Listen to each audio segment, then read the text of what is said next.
Just spoke with Speaker McCarthy, and we've reached a bipartisan budget agreement that we're ready to move to the full Congress. And I think it's a really important step forward, and it takes the threat of catastrophic default off the table, protects our hard-earned and historic economic recovery, and the agreement also represents a compromise, which means no one got everything they want. But that's the responsibility of governing. And this is a deal that's good news, I believe you'll see, for the American people. The agreement prevents the worst possible crisis, a default for the first time in our nation's history. An economic recession, retirement accounts devastated, millions of jobs lost. It also protects key priorities and accomplishments and values that congressional Democrats and I have fought long and hard for.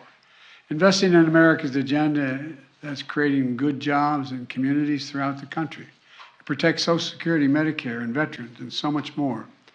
The Speaker and I made it clear from the start that the only way forward was a bipartisan agreement.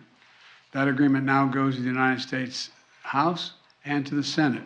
I strongly urge both chambers to pass that agreement.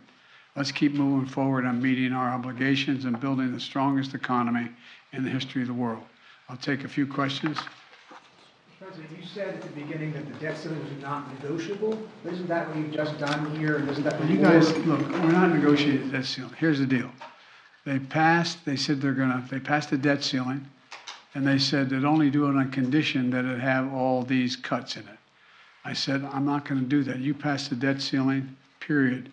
I'll negotiate with you on the cuts, what you say, what's going to happen, what the budget's going to look like.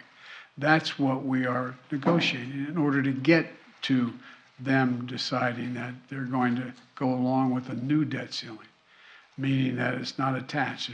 It's something totally different attached than was attached before. So if you want to try to make it look like I made some compromise in the debt ceiling, I didn't. I made a compromise on the budget.